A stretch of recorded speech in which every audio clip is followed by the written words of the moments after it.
everybody? Artistry and Finesse with you on Monday night. A game two that we want to forget very badly. It's very fresh right now. Finesse, what happened?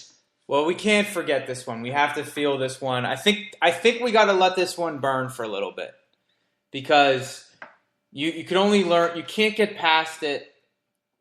You can't just let a game, fall by the wayside and say, "Oh well, we'll get him the next one." When you're so thoroughly dominated, when you're so thoroughly outplayed, you got to start looking in the mirror. You got to put your game under the microscope. I thought this was a complete domination by Boston in every single facet of the game.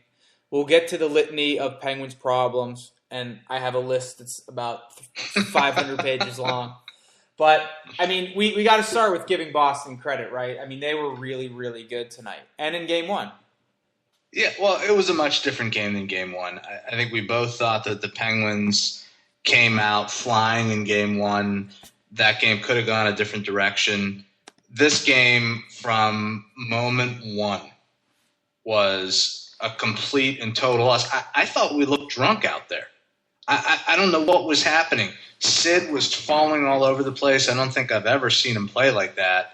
And everything just sort of flowed from there. I was on my way home. I left a few minutes early, and Mike Lang, with like 100 seconds to go in the game, Johnny Boychuk scored, and Mike Lang says, Borky, that might just wrap this one up. And I thought to myself, my God, Mike Lang's drunk. Everybody's drunk. Yeah. It was that kind of night. You just felt totally disoriented. Yeah, and it looked disoriented. Every pass was in the skates. The very few decent looks we had at the net were off the heel of the stick, toe of the stick, getting blocked.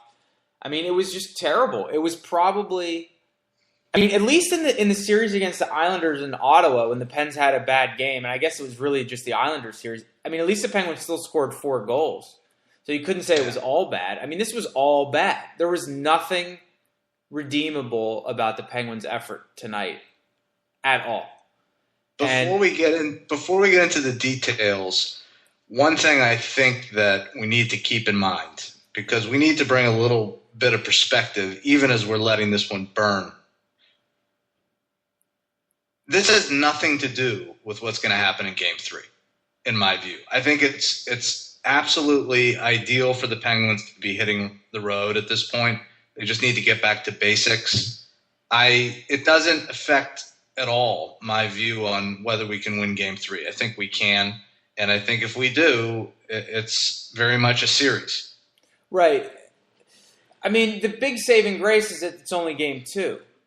And right. The Penguins have shown a tendency this year to lose badly. Like, the losses make the Penguins look like a way worse team than we are. And there's been numerous terrible losses here, like really uncompetitive losses, and this was an uncompetitive loss. So I'm with you. I don't think the series is over. Obviously, it's going to be a lot more difficult than anybody would have wanted it to be.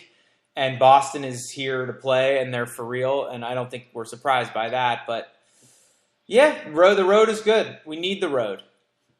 Did we do a post today that made the assertion that if Brandon Morrow or Brandon Sutter scored a goal that we would definitely win the game? Did that really happen? Well, I think that implicit in that guarantee was a disclaimer that if Fleury was in the game at the time that Sutter scored a goal and immediately gave up a deflating bad goal about 25 seconds later, that the guarantee was no longer applicable. That was just buried in the footnotes. Right. I don't think we could have foreseen that particular circumstance. And so before we get to the details of this game, let's look forward, because this is sort of the question that's going to be on everybody's mind.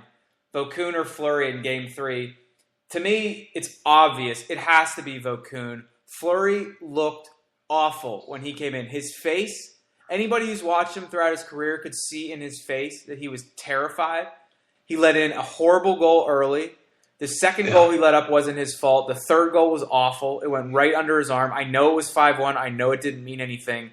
But a decent goalie stops that. You can't have any confidence in Fleury going into Boston in Game 3. if you want this series to be a sweep, start Fleury in Game 3. If you think you have a chance to win the series, play Vokun. Yeah, I didn't see the Boychuk goal. I was on my way home, but I didn't need to see the Boychuk goal.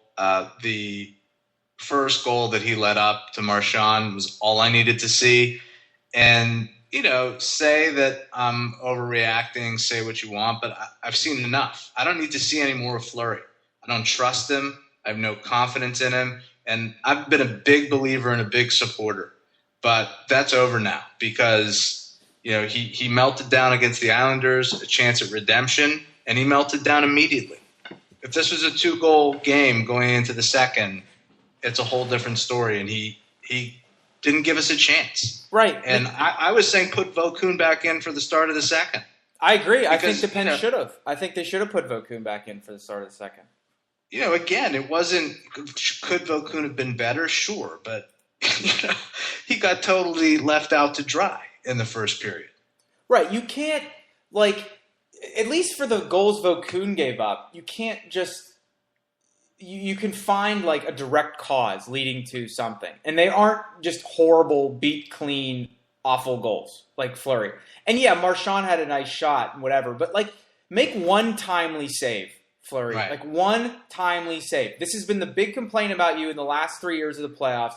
It's that as soon as the Pens score a goal, the other team comes down and scores a bad goal immediately, sucks the life out of the team. The Pens, the Bruins probably still win this game because they were so much better than the Penguins all night. But at least the Penguins may have a chance of winning if they go into the second intermission at 3-1. And to get down 4-1, it was okay, we suck. We're going to suck tonight. With 10 seconds to go in the first It's just terrible. And I can't see any reason at all to play Fleury in game 3. I don't even care if Vokun gives up 6 goals in Game 3. Why would you put Fleury back in the game at this point? I think it's a no-brainer. I fear that Bilesma is not on the same page with us. I think there's a real chance that he goes with Fleury in Game 3. I think it's going to be a huge mistake. I'm with you. You think? I don't think so. I think if he goes back to Vokun, it's an implicit acknowledgement that Fleury's done in Pittsburgh.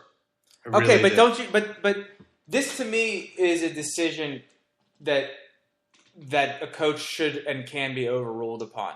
And I think if you're Shiro and even Mario, and I know Mario probably doesn't interfere in hockey decisions, but Shiro does.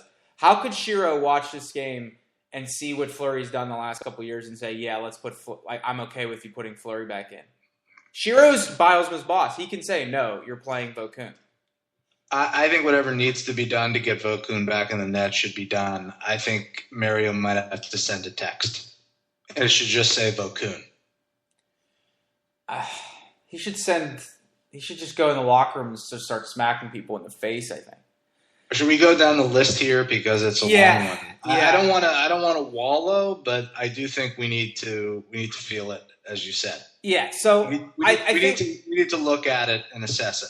I would like to welcome the vast majority of Penguins fans on Twitter who finally tonight saw the Letang that we have seen in a few different games so far in these playoffs.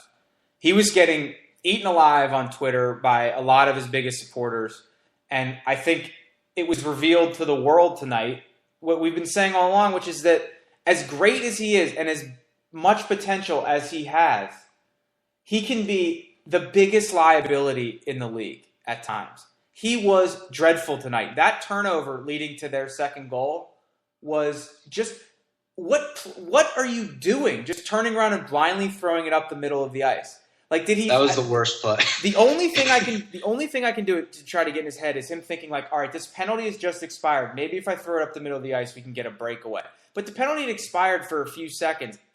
Just make a simple play. It was terrible. Or if you're going to throw it up the middle, at least elevate the puck. I mean, it was like a perfect, crisp pass to the point.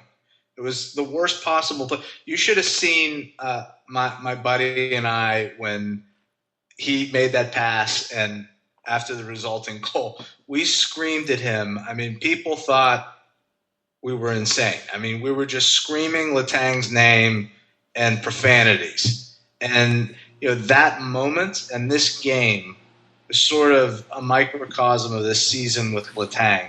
And Letang is really very representative of this team. We talked about this during the game. We were texting. When he plays well, the Penguins can be transcendent. But when he plays like an insane person, like he does too much of the time, the Penguins can just be truly awful. And that's what we saw. Yeah, you're right. I mean, you don't even have to watch the games. Just ask somebody after the game, did Letang have a good game or a bad game? And you probably know the outcome of the game for the Penguins. It was terrible. And as we touched on earlier, Sid was maybe worse than we've seen him, except for right after the concussion for a couple of games when he was a little foggy. He was just really bad, really terrible playmaking, diving all over the place, turnovers, inexplicable. Well, the diving has a certain context with Sid, so I think in the diving you mean like he couldn't reach pucks and he was just flailing across the ice. Flailing. Yeah, right. It wasn't diving to buy calls because there's a lot of people No. There was no position to be. I mean, we didn't have the puck enough to even try to dive to get calls. That's a good distinction. We can't let Sid off the hook either. I mean, he was terrible tonight. It was probably one of the worst games in the last several years of his career. And his play at the blue line on that bouncing puck in the first period, if Letang makes that play, we're flipping our shit going crazy about Letang.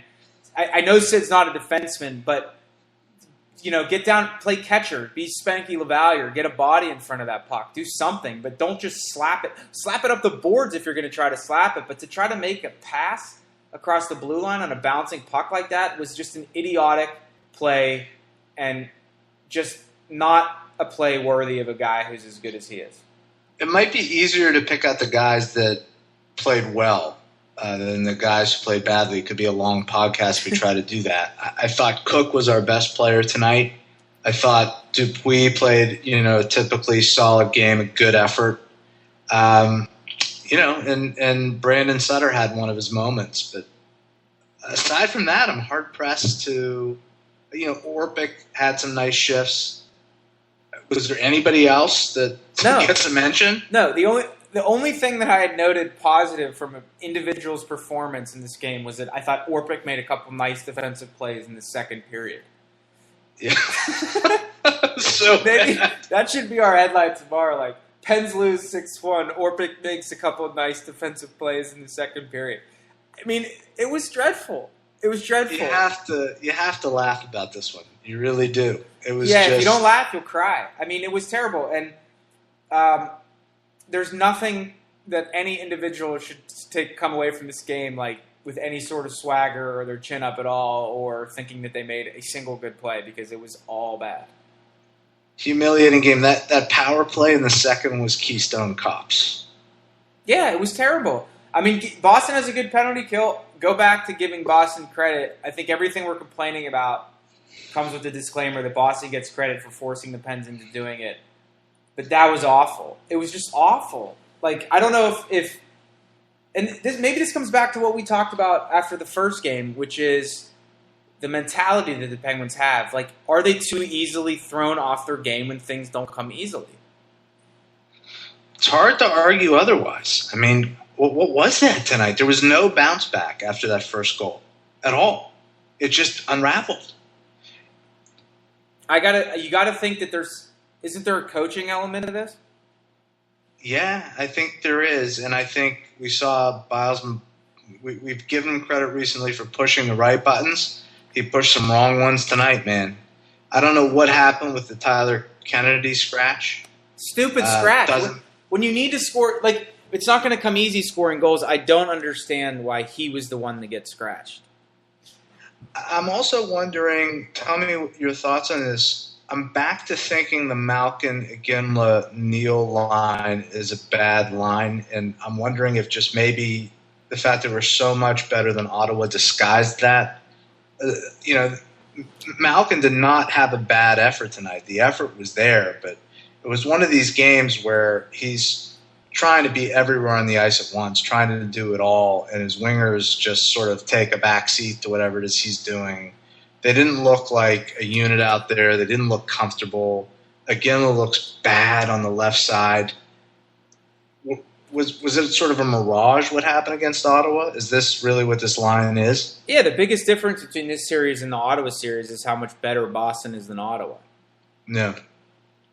That's it. I mean, you could say that's probably why we're here. It's just that it's such a different. They're so much better than Ottawa, and nothing comes easily against them. You actually have to work for your goals. And yeah, I agree. Iginla, Malkin, Neal doesn't look like a good line when they're matched up against a team that knows what they're doing.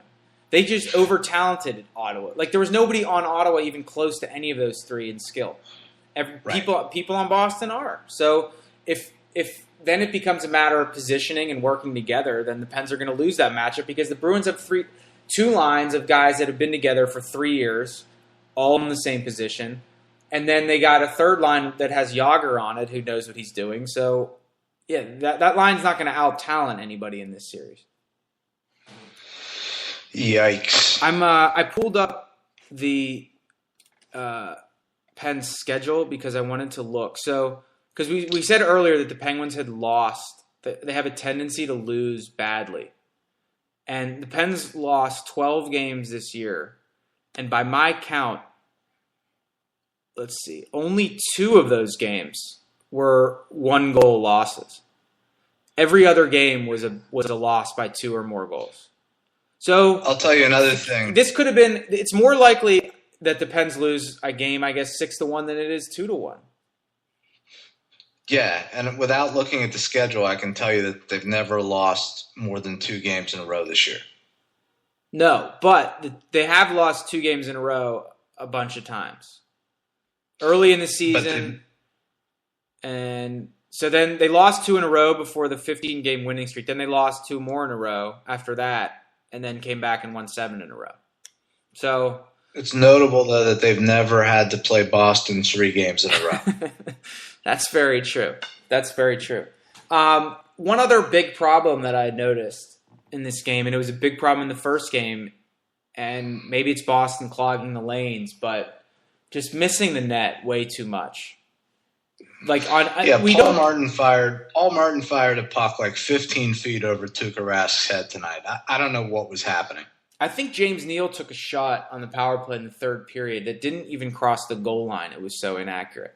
It was from the top. It was from the top of the circle, and it hit the boards on the other side of the ice, like above the goal line. It didn't even cross the goal line. Here's a great quote from Crosby. Tonight was terrible. There's no other way to describe it. Oh, good. At least he recognizes it. Well, yeah. He's right. He's absolutely right. I think I got to cancel the gym tomorrow morning. I don't think I can face it. I think I might have to do a shot and cancel the gym tomorrow morning. Oh, is that the guys at the gym that just love complaining about the Penguins? The very same. Wow. They got a lot. They got a lot to complain about. And I'll tell you, Jerry the trainer was right on about Marc-Andre Fleury. He said before the playoffs they're in big trouble. They don't have the goaltending, and I stuck up for Fleury. Boy, Jerry the trainer, you deserve credit, man. But he's right, certainly right about Fleury, but I'm not convinced that the Pens don't have the goaltending because, to me, this is a huge problem. The real problem is that they don't score goals. Like, we haven't scored goals early in the last 2 games. And so if the Pens don't play well when things aren't easy, it comes down to goals. They got to score goals. They got to get a lucky bounce. I don't even care. But, score a goal early. Put the Bruins on their heels. Make the Bruins play from behind. Make them have to get out of their system. When the Bruins get up 2-0, what are you going to do? You're not going to do anything against them. I think there's too much pressure on Letang right now. We have no transition game. He feels like he is the only engine for our transition game. He's pinching on every shift, making reckless plays. I don't think it's helpful to have Doug Murray playing with Derek Anglin. Yes. I hate that pairing. Right. It makes no sense to me. When that's the problem, the solution should not be to put Derek Anglin back in the game. I agree. Eaton was not bad enough to warrant getting scratched in this game. I don't understand that move at all. The Vitali It for makes no Kennedy, sense. what is okay? I could sort of see that, even though I disagree with it. The England move was stupid. Dupre might have made some sense because you're trying to enhance your breakout, but it's just he went in the opposite direction, Bilesma. I don't get it. Yeah, I don't get what he's doing. But the problem is these are moves around the margin, and we're acting like they're going to have a real big impact. We need more from the best players. Crosby's got to score. Crosby and Malkin have no points in 2 games. Was this the most disappointing performance? Was this the most on. disappointing performance of Sid's career? When has he had a more disappointing game in a big moment? Game 3 against Philadelphia last year. Because at least we're not fighting and melting down and embarrassing the game in the sport like in the Flyers series. And this was like that was bad. This was taking your beating like a man. And I guess that's an improvement over last year. The Pens got their asses kicked tonight, and they took it on the chin, and hopefully they'll be back to fight another day on Wednesday. They didn't embarrass themselves like last year. I expected a lot more from Sidney Crosby tonight than I did in Game 3 against the Flyers last year. He didn't have his A game at all last year in the playoffs. And, I feel like he's really elevated as the playoffs have gone along, and he was really good the first half of Game 1 against Boston. And not only was he not great this game, he was actively terrible. And that to me is a bigger disappointment. Yeah, it's definitely a disappointment. I put it up there at the same level of disappointment as Letang's play for sure. To me, it's not as much of a concern going forward because there's just not a big track record of it lasting for a long time. So, it's definitely a takeaway from this game, but I don't think it's something that you should be overly worried about going forward.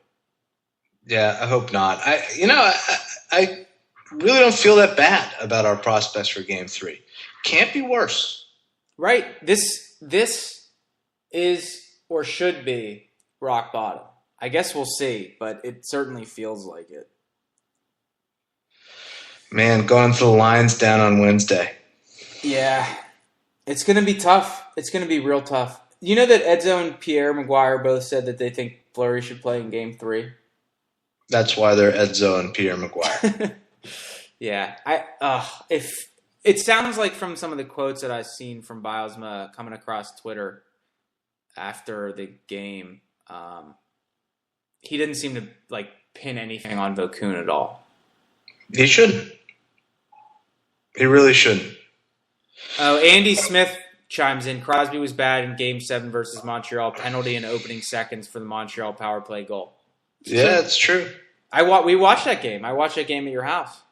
That was a really rough night. That was a really bad game. That was a really, really bad game.